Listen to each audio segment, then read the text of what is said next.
Okay, so this is a two-part presentation. So first part of the presentation will be the general overview of Filecoin. And then the second part, we will try to demonstrate the actual implementation of the Filecoin network. So first, I would like to explain first. This is a not really very detailed, but very high-level overview, so that it's easier to understand.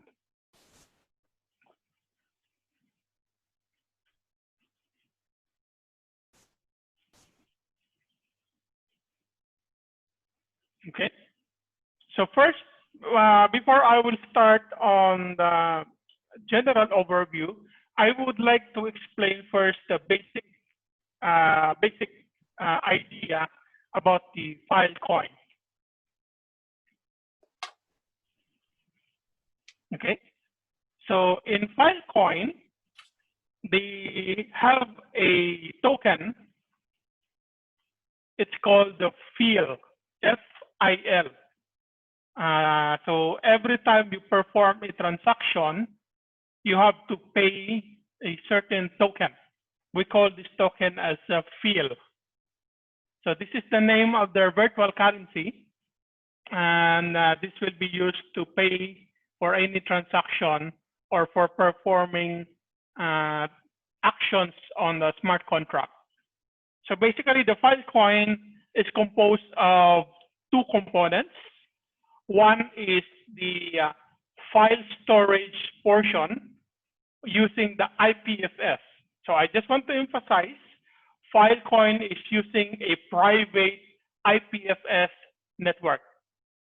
On the other hand, second component of the Filecoin is the smart contract. In the Filecoin terminology, smart contract is called an actor, like an actor in the theater. It's called an actor. So it's equivalent to the Ethereum smart contract. So when we say smart contract in Ethereum, it means actor in Filecoin terminology. Okay, so two components. One is the network storage, which is powered by IPFS. So this is a private network. On the other hand, they also have the virtual machine for smart contract called actor for the smart contract. And the currency that they have is called the FIL. At the same time, they have designated the coin list. Coin list is a virtual wallet. It's a distributor of virtual wallet. So if you want to purchase a FIL token, you go to the coin list website, and then you can purchase the token in there using your cash or credit card. So the official distributor of the FIL token is CoinList. And then finally, just for the basic, so everything in the Filecoin network, we're talking about the power. So we have a terminology called power, which means this is how much amount of storage you actually dedicate to the Filecoin network. So the more storage you offer to the Filecoin network, the more power you have. I will explain this later on, why this is very important, because this is one of the fundamental structure why you will be winning in the mining. The more power you have, the more chances you will win the mining. So power is the measure of how much storage you actually dedicate to the Filecoin network. Okay, so this is a very basic terminology. I'm just trying to explain this one so that if we go to the next slides, we can talk about these terms. So it's very easy for us to basically understand. Now, in the Filecoin, you have two options to earn the FIL token.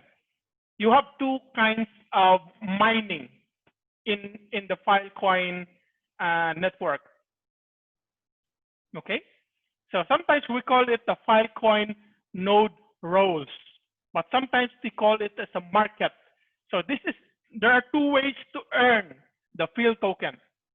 First, we have the storage market. So for example, if a client wants to store a file into the Filecoin network, it will actually file an order in the storage market that you are requesting to save a file.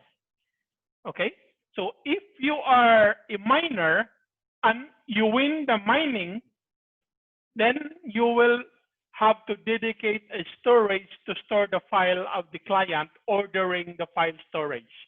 So every time you win a storage, you save the file into your storage, you win a Filecoin network. So this is the first type of market where you can earn a field token.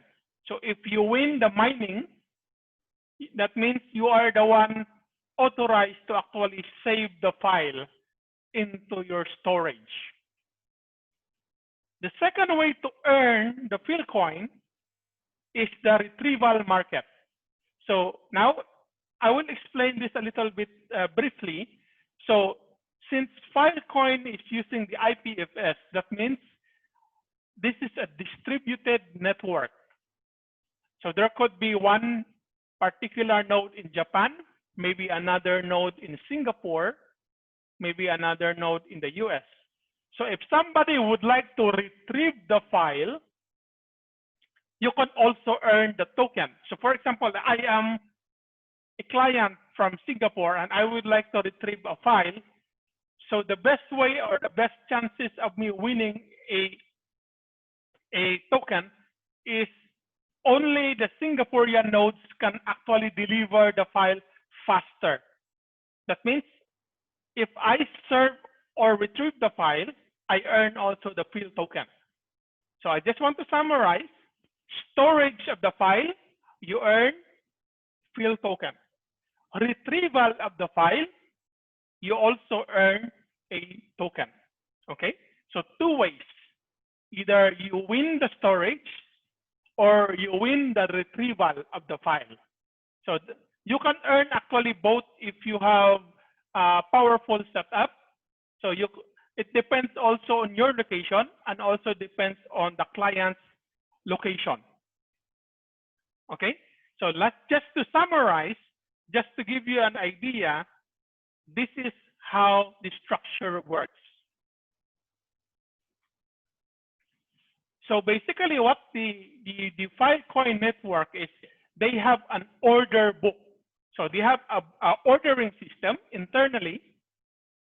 So if the client wants to order something, either it is storing a file or it is retrieving the file, it will initiate an order to the order book. Okay? So just like in Ethereum, when you order a book, you specify something like a gas price. Okay? Although it was an Ethereum, in Ethereum it's called an Ether. In the Filecoin network, it's called the field. So you specify how much you are willing to pay when you order in the Filecoin network. So if you pay very small amount, then nobody will actually accept your order. But if you also specify a good amount when you order either storing or retrieving the file, then a lot of miners will actually take your order as well. So similar in concept to the Ethereum network, except that there are two kinds of market: either you store or retrieve the file. Depending on what kind of order, the ordering book will actually broadcast your order. If you are storing the file, it will broadcast to the storage market. On the other hand, if you want to retrieve the file, client will order a file retrieval to the order book. and then you set the amount, and then it will go to the retrieval market. And then depending on the location and also the fastest network, the fastest storage, and the fastest hardware you have, whoever wins, it will actually win the field token. And it will be also the one responsible for performing the order. So for example, if I want to retrieve my PDF file, I'll send the order to the order book, and then the system will send it to the retrieval market. And then based on the different setup, a lot of nodes will actually whether to accept the order or not. If a particular node will accept the order, then it will deliver the file to the client, and then you will receive the payment of the field token. So something like similar to the Ethereum concept of a gas price. Now, question. Unlike in the Ethereum network, there's a big difference in the Filecoin network. Number one, either you are storing the file or retrieving the file. We are talking about storage network.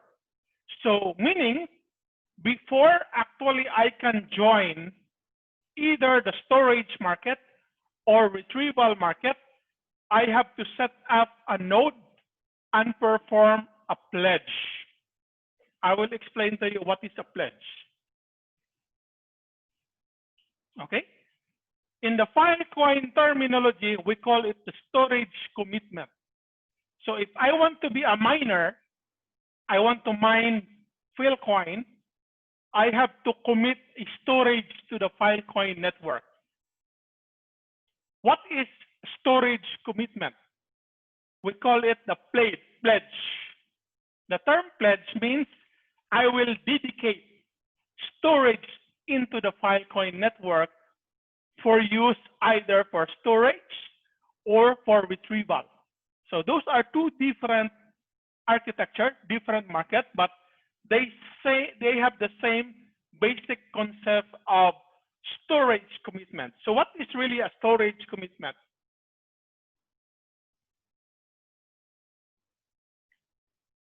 Okay, so in storage commitment, for example, I have a 1 terabyte hard drive. In this example, I have 3 hard drives, 1 terabyte each. So in the Filecoin network, they have what they call a sector size. So when you dedicate a storage, you cannot say I want to allocate maybe 512 bytes. No, the minimum is 32 gigabytes sector size. That means each block is equivalent to 32 gigabytes or 64 bytes, and I can have multiple sectors to actually commit to the network. So for example, I could have 264 gigabyte sector, which is equivalent to 128 gigabytes in total. Okay, but minimum or each block is equivalent to 32 gigabytes or 64 byte sector. So what really happens if you want to join the Filecoin network and I want to pledge? Pledge means storage commitment. So what are the steps? First step, once you initiate a storage commitment, it will actually fill each of the sector with that arbitrary data.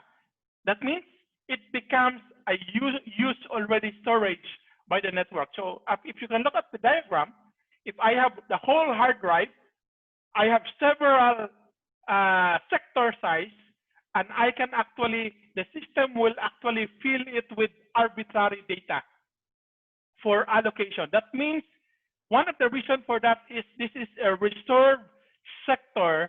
That means it cannot be used by external application. It cannot be used anymore by the OS. It cannot be used for any external purpose. It is reserved for the file storage network. That's the reason why it's being filled with the data reserved for the Filecoin network. After filling each of sector with arbitrary data, it will now perform a sector sealing. So sector sealing is actually to prepare each of the sector for writing information. So this is a very heavy process. One of the reasons because it will actually compute hash for each sector allocated. So it performs computation on the hash. So just to give you an idea so that everyone will not be confused, sealing sector is similar to a hard drive's file allocation table. So it's like you are formatting the storage and then allocating different address in the file allocation table. So in the Filecoin, they also have an allocation table for all the pledge sector. Okay, so it's something similar to the hard drive. So sealing the sector means something like similar to formatting the storage, ready for storing files. But this is no ordinary formatting because there's a hash computation. And then once the computation of the hash is completed, it goes to the next step, which is the proving sector. So it's generate the proof that you have actually created an allocation, compute a snark. Snark is a algorithm to compute the hash. We call it the snark process. So once you have computed the snark, you will send it to the blockchain to register. Okay, so what this means is, yes, I will register to the blockchain that I have already pledged. This sector is now available for the Filecoin network. So not only you fill it with the data, you perform computation, you perform like a file allocation table, you perform a hash, and you perform an algorithm to register that particular sector in the blockchain network. And that's the time, once the blockchain certified that you have committed your storage, now you are now available to perform the storage market and the retrieval market. Okay, so it's not easy as simply putting your hard drive and then you're ready to accept order. No, your hard drive must be sealed. That means create a file allocation table. It has to be proved, meaning you generate some proof and make it generate some signature and hash, and it has to be registered in the blockchain that you have committed a storage file, a storage commitment to the network. Okay. Before I proceed, maybe it's a little bit confusing, but please ask if you have any question at this point. No question. Okay, thank you. So I think it's very straightforward. You have to commit the storage. It has to be hashed. It has to be allocated before you can join the network. Now, once you have completed your storage commitment, now you can join the mining in the network. And there are two kinds of consensus level. Okay.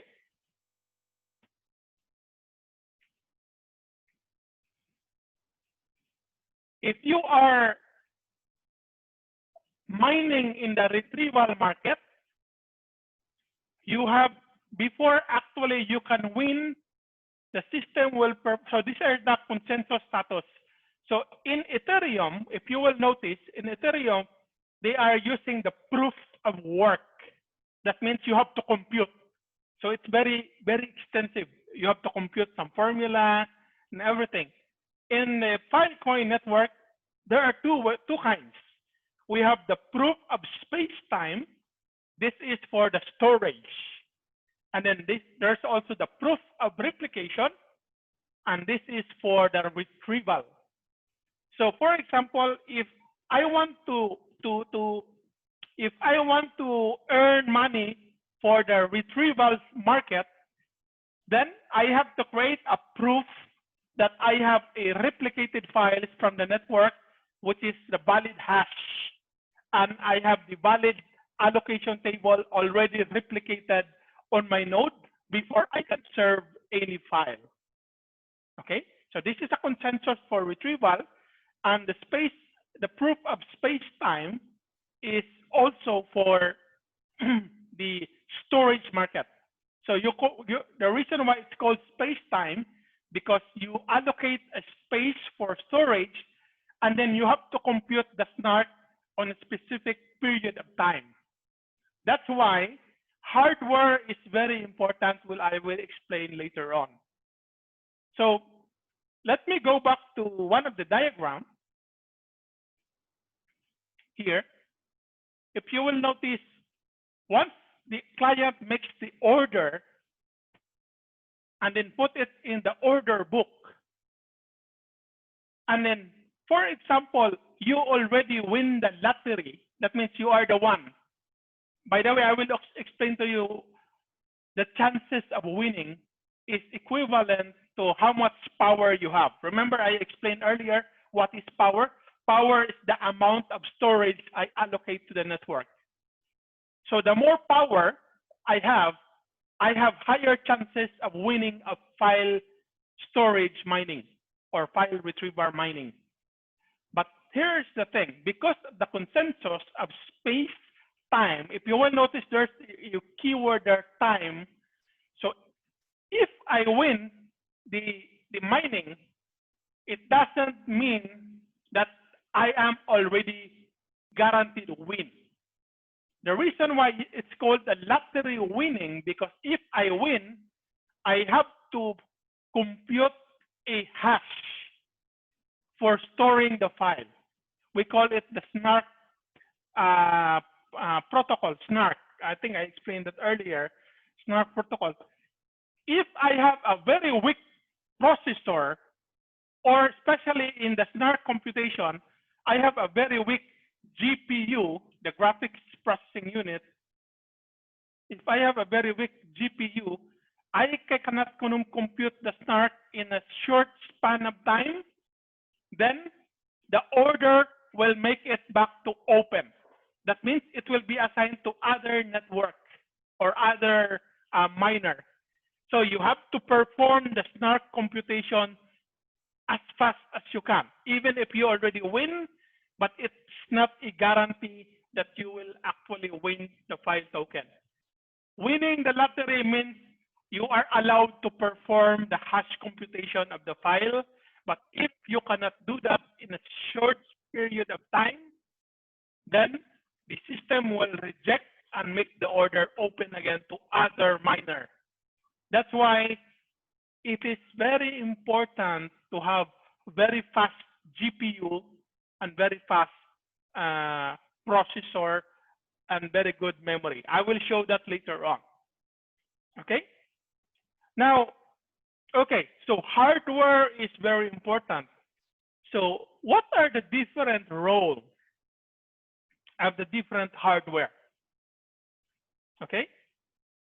Now, remember, in our hardware, we have 4 components available. First, we have the CPU, we have the GPU, we have the RAM, and the storage. Okay. So depending on what kind of miner you are, you actually don't need to have a powerful setup. For example, if you are storing file, means you are into the storage market, because the storage market requires a computation of the snark, you have to have a powerful GPU, because computation of the snark is performed by the GPU. But if you are only for the retrieval market, you don't need to have a powerful GPU. You just have to have a powerful CPU, RAM, and storage. Okay? So snark computation, GPU is only for the storage mining. But for retrieval mining, only the CPU, RAM, and the storage needs to be high level. Okay? So CPU, okay, I will explain each one. The CPU is, remember I explained earlier, we perform a sealing of the sector. That means computation of the hash file allocation table. In this part, you need a powerful CPU and RAM. Remember, each sector is equivalent to 32 gig and 64 gig. That means reading and writing those kind of information requires also bigger RAM. Otherwise, your system will crash. Okay?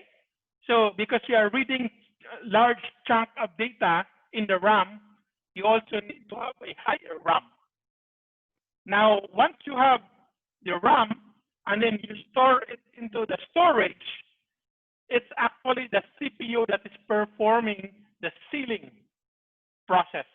That's why the faster your CPU is, the faster also will be the sealing process. Okay, so CPU is for the sealing, GPU is for the computation of the snark. One question, what is the difference? If you look at the Ethereum, they also require GPU, they also require CPU. What is the difference between Filecoin and the Ethereum proof of work?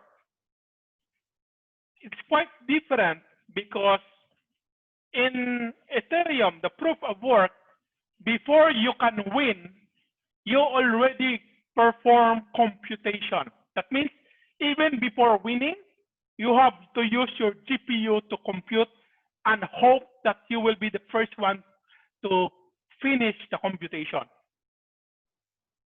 Okay? In Filecoin, it's not a proof of work. It's the power. That means I can win the lottery because I have more power, no computation yet. Okay? The more power I have, the more chances that I win the lottery, even without computation yet. That's why it's different from proof of work. Filecoin is not proof of work. You win the lottery without performing computation. But once you win the lottery, that is the time that you perform the computation in the allocated time. You have to make the computation of the hash after winning the lottery before you can actually complete and validate and certified by the network that you win. Okay? If you cannot finish the computation, you already win the lottery, but if you cannot finish the computation, then the order becomes open. Okay? So now I hope you understand the difference between the proof of work and the proof of space-time.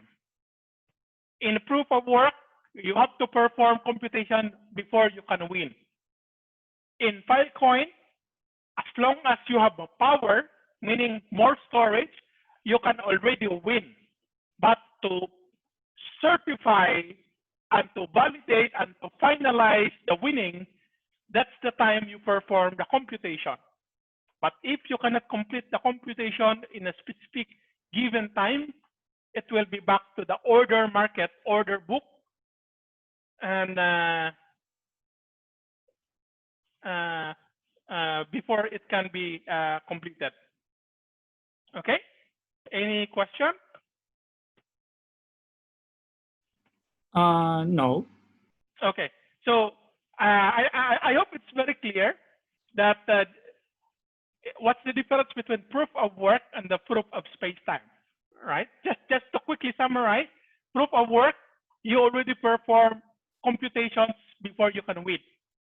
In a proof of space-time, you can win because you have so many power, meaning so many storage, but once you win, you perform the snark computation before you can actually finalize the order. Okay? Now, I think we understand that this is actually the required storage. These are the required hardware. Now, let's try to take a look at, okay, now I understand to be able to win either in the storage market or the retrieval market, I need CPUs, GPU, RAM, and storage. But I'll tell you one thing, Filecoin is very high requirements because we're talking about large file. It could be terabytes of file. So just to give you an idea, according to Filecoin, if you are performing a testing or small scale mining only, this is the recommended setup. Okay? If you look at, I hope you can see now in the screen. This is the recommended setup. They actually also post the total amount, which is equivalent to this one. And this example is 4,063 US dollar setup. This is only for testing purpose, testing mining. If you look at that, they have 16 core processor. You have SSD, 2 terabytes, 2 pieces of 2 terabytes solid state drive. And if you will notice, there's also the NVMe solid state drive, which is used as a scratch pad. One of the reasons why they use the scratch pad is, think of this like a swap file, because files in the Filecoin network are really big. Sometimes your RAM is not enough. That's why you have to allocate a swap file in the form of a solid state drive. That's why you can see there, you have the Evo Plus 500 NVMe solid state drive. These are actually your scratch pad, meaning these are your swap files if your RAM is not even enough. But remember, this setup is even only for testing small scale mining. If they go to the live or production, I think the requirement they said is even higher, maybe 3 times or 4 times than this setup. So it's really very, very expensive, very heavy mining. And in fact, they even recommended top of the class GPU, just like this one. So if you want to win the block rewards, meaning you win the actual storage mining, they recommend this high-end GPU. Okay? Now, just to give you an idea, depending on what you want to perform, whether, for example, if you already win the storage lottery and now you're performing the SNARK, are you open to accepting another winning bid? It depends on your setup, and I will show you that. Okay, so this is a very basic. You have the storage miner. If you can see, it's a very 16 gigabytes GPU with 256 RAM. Remember, this is the very basic setup for a miner. But if you want to perform now the sealing, meaning what they are trying to suggest, you have another dedicated core for sealing. Remember, I discussed about sealing the sector, and you can have several workers. You have to increase your RAM to 1 terabyte, and you have the 2 terabyte scrap disk, meaning swap drive only. It's not even talking about the storage yet. The swap drive is even 6 pieces of 2 terabyte SSD. If you want to have multiple sealing worker. Now it's even more expensive if you want to perform actual computation, meaning you perform the SNARK computation. It's even more extensive, like this particular setup. So it depends on how many workers you want to allocate. It also depends on how many GPU you want to set up or how many cores you want to allocate to each worker. So it's really very extensive computation, not only for the sealing, meaning you remember sealing process is you allocate or you commit a storage, and also for, by the way, the commit phase is once you already win the computation, that's the time that you will now write the data into your storage. This is the commit phase. So you have to allocate a different process for the storage to be able to save into the system. Okay? Now, just to give you an idea, the one that powers the Filecoin network is called the Lotus. So this is the software that is actually powering up the Filecoin network. Now, if you don't want to be mining, all you need to do is only to perform transaction, like you want to store file, or maybe you want to run a smart contract transaction, like you want to transfer field to another wallet. This is the minimum at the testnet so far. You only need 4 CPU cores, 8 GB of RAM, and of course, a very, very huge storage. According to their statistics, in the testnet alone, their capacity is increasing 12 gigabytes per week. This is for the testnet. And in the testnet, which I will demonstrate later on, not so many usage yet.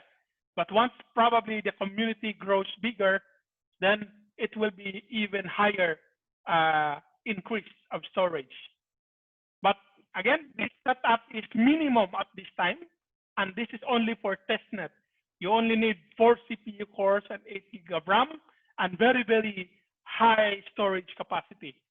This is if you just want to perform a transaction. Okay. By the way, since I'll stop the recording first.